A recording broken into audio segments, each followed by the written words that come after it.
ನಮ್ಮ ಸಾಬ್ರು ಈ ಬೈಲ್ಕಾಗೋಷ್ಟು ತಿನ್ನಬೇಕು ಅಂತ ಸಾಯ್ತಾರೆ. ಇವ್ರಿಗೆ ಏನು ರೋಗ ಬಂದು ಸತ್ತಿದೆಯೋ ಗೊತ್ತಿಲ್ಲ ಈ ಸಾಬ್ರಿಗೆ. ಅದು ಯಾಕೆ ಸಾಯ್ತಾರೋ ಈ ಬೈಲ್ಗಾಗೋಷ್ಟು ತಿನ್ನೋದಕ್ಕೆ. ತಿನ್ನೋದು ಇವರೇ, ಉಗಿಸ್ಕೊಳ್ಳೋದು ಈ ನನ್ನ ಮಕ್ಕಳೇ. ಇಷ್ಟು ತಿನ್ನಬೇಕು. ಈ ತಿಂದು ಈ ಹೊಟ್ಟೆಗಳು ಬೆಳೆಸ್ಕೊಂಡು ಏಟುಗಳು ತಿಂದು ಚಪ್ಪಲಿ ಏಟುಗಳು ತಿನ್ನೋ ಬದಲು ಕುರಿ ತಗೊಂಡು ತಿನ್ನಿರಿ. ಇಷ್ಟು ತಿನ್ನೋ ಬದಲು ಇಷ್ಟು ತಿನ್ನಿ. ನಮ್ಮ ದೇಶದ ಸಾಬ್ರಿಗೆ ನಾನು ಒಂದು ಮಾತಾಡೋಕ್ಕೆ ಇಷ್ಟಪಡ್ತೇನೆ. ದಯವಿಟ್ಟು ಯಾರೂ ಅಷ್ಟೇ ಈ ಬಾರಿಯ ಬಕ್ರೀದ್ ಹಬ್ಬಕ್ಕೆ ಯಾರೂ ಹಸು ಬಲಿ ಕೊಡಬೇಡಿ. ಕಾಸು ಕೊಟ್ಟು ಕೊಂಡ್ಕೊಂಡು ಹೋಗೋದು, ಏಟುಗಳು ತಿನ್ನೋದು. ಏನ್ರಿ ಬಂದಿದೆ ಈ ಸಾಬ್ರು ನನ್ನ ಮಕ್ಕಳಿಗೆ ಎಲ್ಲರಿಗೂ. ಮೊದಲಿಗೆ ಎಲ್ಲರಿಗೂ ನಮಸ್ಕಾರ. ಮುಂಗಡವಾಗಿ ನಾಡಿನ ಸಮಸ್ತ ಜನತೆಗೆ ಬಕ್ರೀದ್ ಹಬ್ಬದ ಹಾರ್ದಿಕ ಶುಭಾಶಯಗಳು. ಬಕ್ರೀದ್ ಹಬ್ಬ ಅಂದರೆ ಏನು ಗೊತ್ತಾ? ಪ್ರಾಣಿಗಳಿಗೆ ಬಲಿ ಕೊಟ್ಟು ಕುರಿ, ಮೇಕೆ, ಒಂಟೆ, ಕೆಲವರು ಹಸು ಬಲಿ ಕೊಟ್ಟು ಆ ಒಂದು ಮಾಂಸವನ್ನು ಬಡವರಲ್ಲಿ ಹಂಚೋದು ಬಕ್ರೀದ್ ಹಬ್ಬ. ಯಾವ ರೀತಿ ನಮ್ಮ ಇದರಲ್ಲಿ ಜಾತ್ರೆಗಳು ಮಾಡಿದಾಗ ಕಡಿತಾರೆ, ಅದೇ ರೀತಿ ಬಕ್ರೀದ್ ಹಬ್ಬ ಒಂದು ಆಚರಣೆ. ನಮ್ಮ ಪ್ರವಾದಿಯವರ ಕಾಲದಿಂದನೂ. ಅದಕ್ಕೆ ಮುಂಚೆ ಇಬ್ರಾಹಿಂ ಅಲೈಹಿಸ್ಸಲಾಂ, ಇಸ್ಮಾಯಿಲ್ ಅಲೈಹಿಸ್ಸಲಾಂ ಅಂತೇಳ್ಬಿಟ್ಟು ಅವ್ರ ಮಗನಿಗೆ ಬಲಿ ಕೊಡೋಕೆ ಹೋದಾಗ ಆವತ್ತಿಂದ ಬಂದಿರೋದು ಕುರಿ ಬಲಿ ಕೊಡಬೇಕು. ಅವ್ರಿಗೆ ಬಲಿ ಕೊಡೋಕೆ ಹೋದಾಗ ಕುರಿ ಬಲಿ ಆಯಿತು. ಆವತ್ತಿಂದ ಕುರಿ ಬಲಿ ಕೊಡೋದು ನಮ್ಮ ಸಂಪ್ರದಾಯ. ಈಗೇನಾಗಿದೆ ಅಂದರೆ ಕೆಲವರು ಹಸು ಬಲಿ ಕೊಡೋದು ಮಾಡ್ತಾರೆ. ಈಗೇನಾಗಿದೆ ಅಂದರೆ ರಾಜ್ಯದಲ್ಲಿ ಗೋಹತ್ಯೆ ನಿಷೇಧ ಇದೆ, ಬಲಿ ಕೊಡಬಾರ್ದು ಅಂತೇಳ್ಬಿಟ್ಟು ಮೊನ್ನೆ ಅಷ್ಟೇ ನೋಡಿದೆ ನಾನು. ಪುನೀತ್ ಕೆರೆಹಳ್ಳಿಯವರು ಅವರೆಲ್ಲರೂ ಹೋಗ್ಬಿಟ್ಟು ಈ ಗೋ ಕಡಿತಾರಲ್ಲ, ಗೋ ಅಂಗಡಿಗಳ ಹತ್ರ, ಕಡಿದಿರೋ ಅಂಗಡಿಗಳ ಹತ್ರ ಹೋಗಿ ಗಲಾಟೆ ಮಾಡಿ ಅದನ್ನು ನಿಲ್ಲಿಸೋವಂಥ ಕೆಲಸ ಮಾಡ್ತಾವೆ. ಗೋ ಹತ್ಯೆ ನಿಷೇಧ ಕಾನೂನು ಮಾಡಲಿ, ನಾವು ಬೇಡ ಅನ್ನಲ್ಲ, ಮಾಡಲಿ. ಕಾನೂನು ಎಲ್ಲರಿಗೂ ಒಂದೇ. ಇಡೀ ವಿಶ್ವದಲ್ಲೇ 2ನೇ ಅತಿ ದೊಡ್ಡ ರಾಷ್ಟ್ರ ಗೋ ರಫ್ತು ಮಾಡೋದ್ರಲ್ಲಿ, ಗೋಮಾಂಸ ರಫ್ತು ಮಾಡೋದ್ರಲ್ಲಿ ನಮ್ಮ ಭಾರತ. ಅಲ್ಲೋಗಿ ತಡೆಯೋಕ್ಕೆ ಇವ್ರಿಗೆ ಯಾರಿಗೂ ತಾಕತ್ತಿಲ್ಲ. ವಿಶೇಷವಾಗಿ ನಾನು ನಮ್ಮ ಮುಸಲ್ಮಾನ್ ಬಾಂಧವರೆಲ್ಲ ಒಂದು ಮಾತು ಹೇಳೋಕ್ಕೆ ಇಷ್ಟಪಡ್ತೇನೆ ಅಂದರೆ, ನಮ್ಮ ಸಾಬ್ರಿಗೆ ಬುದ್ಧಿ ಇಲ್ಲ. ನಮ್ಮ ಸಾಬ್ರು ಈ ಬೈಲ್ಕಾಗೋಷ್ಟು ತಿನ್ನಬೇಕು ಅಂತ ಸಾಯ್ತಾರೆ. ಇವ್ರಿಗೆ ಏನು ರೋಗ ಬಂದು ಸತ್ತಿದೆಯೋ ಗೊತ್ತಿಲ್ಲ ಈ ಸಾಬ್ರಿಗೆ. ಅದು ಯಾಕೆ ಸಾಯ್ತಾರೋ ಈ ಬೈಲ್ಗಾಗೋಷ್ಟು ತಿನ್ನೋದಕ್ಕೆ. ತಿನ್ನೋದು ಇವರೇ, ಉಗಿಸ್ಕೊಳ್ಳೋದು ಈ ನನ್ನ ಮಕ್ಕಳೇ. ಈ ಸಾಬ್ರಿಗೆ ಏನಾಗಿದೆ ಅಂದರೆ 800 ರೂಪಾಯಿ ಕುರಿ ಮಟನ್, 400 ರೂಪಾಯಿ ಹಸು ಮಟನ್. ಇಷ್ಟು ತಿನ್ನಬೇಕು. ಈ ತಿಂದು ಈ ಹೊಟ್ಟೆಗಳು ಬೆಳೆಸ್ಕೊಂಡು ಏಟುಗಳು ತಿಂದು ಚಪ್ಪಲಿ ಏಟುಗಳು ತಿನ್ನೋ ಬದಲು ಇದನ್ನೆಲ್ಲ ತಿಂದಿರ 800 ರೂಪಾಯಿ ಕೊಟ್ಟು 2 kg ಹಸು ಮಟನ್ ತಿನ್ನೋ ಬದಲು 1 kg ಕುರಿ ಮಟನ್ ತಿನ್ನಲಿ.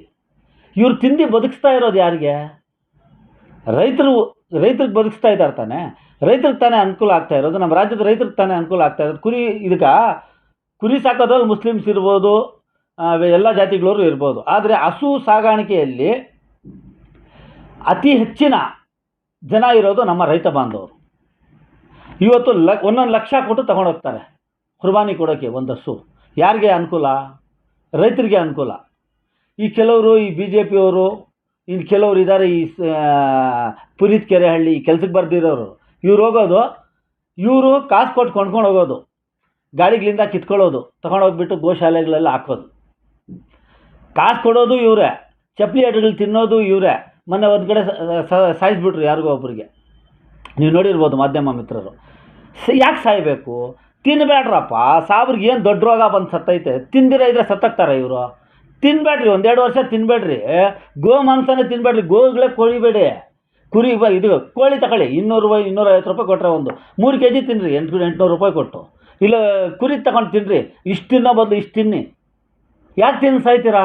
ಯಾಕೆ ಚಪ್ಪಲಿ ಏಟುಗಳು ತಿಂತೀರಾ? ಯಾಕೆ ಉಗಿಸ್ಕೊತೀರಾ ಎಲ್ಲ ಜನಾಂಗದ ಹತ್ರ? ತಿನ್ನಬಾರ್ದು. ಬಕ್ರೀದ್ ಹಬ್ಬ ಕುರಿ ಕೊಯ್ಯೋಣ ಬಿಡ್ರಿ. ಈಗ ಒಂದು ಹಸು ಕೊಡೋ ಬದಲು 4 ಕುರಿ ಬರ್ತದೆ. 4 ಕುರಿ ಕೊಳ್ಳಿ ಬಿಡಿ. ಇಷ್ಟಿಷ್ಟು ತೊಗೊಂಡೋಗಿ ಮನೆಗೆ ಕೊಡೋ ಬದಲು ಇಷ್ಟಿಷ್ಟು ಕೊಳ್ಳಿ ಬಿಡ್ರಿ. ಯಾಕೆ ಎದುರು ತಿನ್ಬೇಕ್ರಿ? ದೇಶದಲ್ಲಿ ಅಶಾಂತಿ ಆಗೋವಂಥ ಕೆಲಸ ಯಾಕೆ ಮಾಡಬೇಕು? ಬೇಡ. ನಮ್ಮ ರಾಜ್ಯದಲ್ಲಿ ಗೋ ನಿಷೇಧ, ರಾಜ್ಯದಲ್ಲೆಲ್ಲ ಇಡೀ ದೇಶದಲ್ಲೇ ಮಾಡಿಬಿಡಲಿ ಬಿಡಿ. ತಿನ್ನಬಾರ್ದು. ಕಳ್ತನ ಮಾಡಿ ಹಸುಗಳು ಎತ್ಕೊಂಡು ಹೋಗೋದು, ಬಚ್ಚಿಕ್ಕೊಂಡು ಹೋಗೋದು, ಮಳೆಗೆ ತಗೊಂಡೋಗಿ ಹಸುಗಳು ಬಚ್ಚಿಕ್ಕೋದು. ಯಾಕೆ ರೀ ಬಚ್ಚಿಕ್ಕೆ ಸಾಯ್ತೀರ ಸಾಬ್ರಿಗೆ? ಏನು ರೀ ದೊಡ್ಡ ರೋಗ ಬಂದಿರೋದು ಸಾಬ್ರಿಗೆ? ನಮ್ಮ ಸಾಬ್ರಿಗೆ ಇವರೇ ತಗೊಂಡೋಗಿ ಕೊಟ್ಟು ಇವರೇ ತಿಂದು ಇವರೇ ಏಟುಗಳು ತಿಂದು ಯಾಕ್ರಿ ಮಾಡ್ತಾರೆ? ಕೊಯ್ಬೇಡ್ರಿ. ಕೊಯ್ದಿರೋದು ನಿಮ್ಗೆ ಏನಾದ್ರು ನಷ್ಟ ಆಗ್ತದೇನ್ರಿ? ಈಗ ಗೋಹತ್ಯೆ ನಿಷೇಧ ಕಾನೂನಿದೆ, ರಾಜ್ಯದಲ್ಲಿ ಕಾನೂನು ಇರೋದು, ಕಾನೂನು ನಾವು ಪಾಲಿಸೋಣ. ಯಾಕೆ ಮಾಡಬೇಕು? ನಾವು ಇನ್ನೊಬ್ಬನ ಮಾತಿಗೆ ಈಗ ಇನ್ನೊಬ್ಬರು ಬಾಯಿ ತುತ್ತು ಯಾಕೆ ಹಾಕ್ಬೇಕು? ನಾವು ದುಡ್ಡು ನಮ್ಮದೇ ತಾನೇ. ನಮ್ಮ ದುಡ್ಡು ಕೊಟ್ಟು ನಾವು ಕೊಂಡ್ಕೊಂಡೋಗಿ ನಾವು ಯಾಕೆ ಏಟುಗಳು ತಿನ್ಬೇಕು? ಮಾಡೋದೇ ಬೇಡ. ಕುರಿ ಕೊಯ್ಯೋಣ, ಒಂದು ಹಸು ಕೊಡೋ ಬದಲು 2-3 ಕುರಿ ಕೊಡೋಣ. ನಮ್ಮ ಸಾಬ್ರಿಗೆ ಬುದ್ಧಿ ಬರಬೇಕು. ಇಡೀ ನಮ್ಮ ರಾಜ್ಯದ ಅಲ್ಲ, ಬರೀ ನಮ್ಮ ದೇಶದ ಸಾಬ್ರಿಗೆ ನಾನು ಒಂದು ಮಾತಾಡೋಕ್ಕೆ ಇಷ್ಟಪಡ್ತೇನೆ. ದಯವಿಟ್ಟು ಯಾರೂ ಅಷ್ಟೇ ಈ ಬಾರಿಯ ಬಕ್ರೀದ್ ಹಬ್ಬಕ್ಕೆ ಯಾರೂ ಹಸು ಬಲಿ ಕೊಡಬೇಡಿ. ಕುರಿ ಕೊಡಿ, ಮೇಕೆ ಕೊಡಿ. ಯಾಕೆ ಹಸು ಕೊಡ್ತೀರಾ? ಯಾಕೆ ದುಡ್ಡು ಕೊಟ್ಟು ಕಳ್ಕೊಂಡು ನೀವೇ ಏಟುಗಳು ತಿಂತೀರಾ? ನಿಮಗೆ ಚಪ್ಪಲಿಯಲ್ಲಿ ಹೊಡಿತಾರೆ, ಜಾತಿಗಳಿಗೆ ಬೈತಾರೆ. ಯಾಕೆ ಬೈಸ್ಕೊತೀರಾ? ಬೈಸ್ಕೋಬೇಡಿ, ಬಿಡ್ರಿ, ತಿನ್ಬೇಡ್ರಿ. ಇಷ್ಟಿಷ್ಟು ತಿನ್ನೋದು ಇಷ್ಟಿಷ್ಟು ತಿನ್ನಿರಿ. ಇವತ್ತು ರಾಜ್ಯದಲ್ಲಿ ಏನಾಗಿದೆ ಅನ್ನೋದು ನೋಡ್ತಾ ಇದ್ದೀವಿ ನಾವು. ಗೋವುಗಳು ಹಾಕ್ಕೊಂಡು ಹೋಗಾಗ ನಿಲ್ಲಿಸ್ಬಿಟ್ಟು ಹೊಡಿತಾರೆ, ಕಾಸು ಕೊಟ್ಟು ಕೊಂಡ್ಕೊಂಡು ಹೋಗೋದು, ಏಟುಗಳು ತಿನ್ನೋದು. ಏನ್ರಿ ಬಂದಿದೆ ಈ ಸಾಬ್ರು ನನ್ನ ಮಕ್ಕಳಿಗೆ ಎಲ್ಲರಿಗೂ? ದಯವಿಟ್ಟು ನಾನು ಬೈತಾ ಇದ್ದೀನಿ ಅಂತ ಬೇಜಾರು ಮಾಡ್ಕೋಬೇಡಿ. ನಾನು ಹೊಟ್ಟೆ ಉರಿದು ನಾನು ಹೇಳ್ತಾ ಇದ್ದೀನಿ. ಯಾಕೆ ಮಾಡಬೇಕು? ಬೇಡ, ಹಬ್ಬ ಆಚರಣೆ ಮಾಡಬೇಕು. ನಮ್ಮ ಸಂಪ್ರದಾಯ ಹಬ್ಬ ಆಚರಣೆ ಮಾಡಬೇಕು. ಹಸುನೇ ಕೊಡಬೇಕು ಅನ್ನೋದೇನು ಇದಿಲ್ವಲ್ಲ. ಕುರಿ ಕೊಡೋಣ ಬಿಡಿ, ಮೇಕೆ ಕೊಡೋಣ ಬಿಡಿ. ನಾವು ಒಂದು ಹಸು ಕೊಡೋದು 4 ಮೇಕೆ ಕೊಡೋಣ. ₹1,00,000 ಒಂದು ಹಸು. 25,000 ಕೊಟ್ಟರೆ 25,000 ಕೊಟ್ಟರೆ 4 ಕುರಿ ಬರ್ತದೆ, 4 ಮೇಕೆ ಬರ್ತದೆ. ಕೊರೋಣ ತಿನ್ನೋದು, ಉಗಿಸ್ಕೊಳ್ಳೋದು, ಅಲ್ಲಿ ಹೋಗೋದು, ಯಾರೋ ಕೆಲಸಕ್ಕೆ ಬರ್ದಿರೋರೆಲ್ಲ ಬಂದು ಅಂಗಡಿಗಳ ಹತ್ರ ಗಲಾಟೆ ಮಾಡೋದು, ಅವ್ರು ಹೊಡೆಯೋದು, ಅವ್ರ ಮೇಲೆ ಕೇಸ್ ಆಯಿತು, ಇವ್ರ ಮೇಲೆ ಕೇಸ್ ಆಯಿತು. ಯಾಕ್ರಿ ರಾಜ್ಯದಲ್ಲಿ ಅಶಾಂತಿ ಉಂಟಾಗಬೇಕು? ತಿನ್ಬೇಡ್ರಿ, 1-2 ವರ್ಷ ತಿನ್ಬೇಡ್ರಿ. ಯಾರು ಸಾಕಿರ್ತಾರೋ ತೊಗೊಂಡೋಗ್ಬಿಟ್ಟು ಯಾರು ಗಲಾಟೆ ಮಾಡ್ತಾರೋ ಮನೆ ಮುಂದೆ ಕಟ್ಟಾಕ್ಲಿ ಬಿಡಿ. ಇವಾಗ ಯಾರು ಹತ್ಯೆ ಮಾಡಬಾರ್ದು ಅಂತ ಹೇಳ್ತಾನೋ ಅವ್ರ ಮನೆ ಮುಂದೆ ತಗೊಂಡೋಗಿ ಕಟ್ಟಾಕ್ತಾರೆ ರೈತರೆಲ್ಲ. ಆವಾಗ ಗೊತ್ತಾಗ್ತದೆ ಯಾರು ಇದು ಮಾಡ್ತಾರೆ ಅಂತ.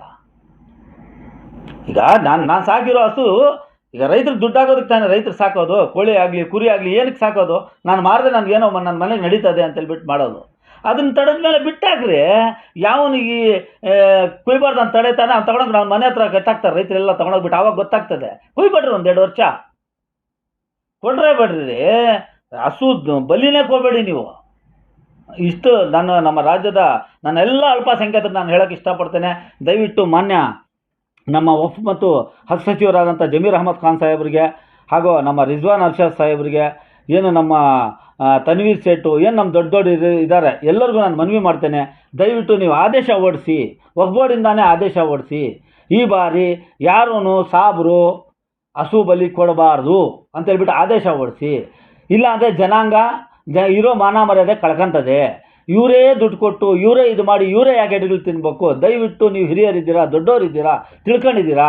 ರಾಜ್ಯ ವಕ್ಫ್ ಮಂಡಳಿಯಿಂದ ನಾನು ಒಬ್ಬ ವಕ್ಫ್ ಮಂಡಳಿಯ ಮಾಜಿ ಅಧ್ಯಕ್ಷನಾಗಿ ನಾನು ನಿಮ್ಮಲ್ಲಿ ಕಳಕಳಿಯ ಮನವಿ ಮಾಡ್ಕೊತೇನೆ. ದಯವಿಟ್ಟು ಯಾರೂ ಹಸು ಕಡಿಯೋಕ್ಕೆ ಬಿಡಬೇಡಿ. ಎಲ್ಲ ಸಾಬ್ರಿಗೆ ಹೇಳಿ, ಹಸು ತಿಂದು